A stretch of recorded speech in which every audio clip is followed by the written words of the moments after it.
A fire fueled by a massive mountain of handwritten information can burn for months.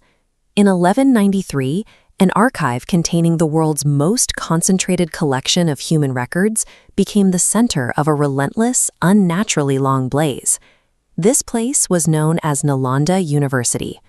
10,000 students and 2,000 teachers lived and worked together within these walls, creating a human population the size of a small city. Scholars traveled from as far as Korea and Turkey to study here, making the campus the supreme, centralized hub of the ancient world's intellect. Nalanda's monumental red brick architecture housed the university's most vulnerable asset, thousands of manuscripts etched by hand onto dried palm leaves.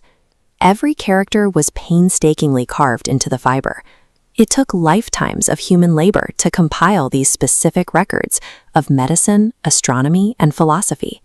To protect this accumulation of knowledge, the university constructed a towering 3-story archive dedicated solely to storing these delicate leaves. Placing thousands of years of wisdom in one geographic coordinate created an intellectual ticking time bomb. This extreme centralization facilitated global collaboration, but a single localized disaster could erase the progress of entire civilizations in an afternoon.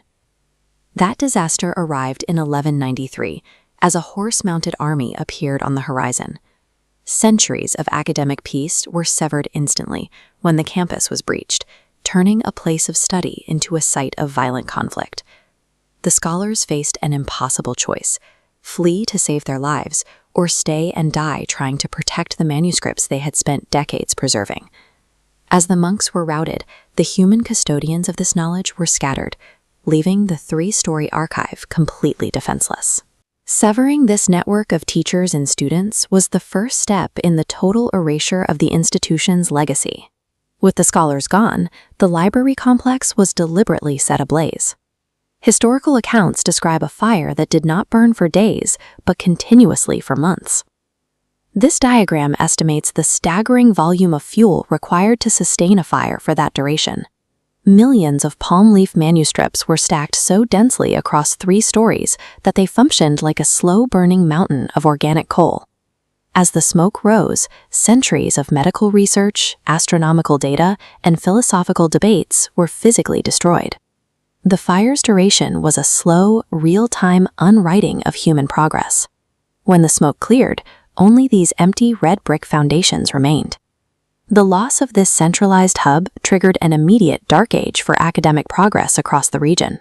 A vital node in the ancient world's information network was gone, halting the exchange of ideas between global scholars. These ruins represent permanent, unquantifiable gaps in the timeline of human discovery. While the books are gone, Nalanda's legacy as a monument to curiosity survived in memory and eventually as this modern archaeological site. The tragedy of 1193 remains history's most severe warning about the fragility of centralized knowledge. We now rely on decentralized digital distribution specifically to prevent this kind of total erasure. But a question remains: how much further might human civilization be today if those 3 stories of wisdom hadn't been reduced to ash?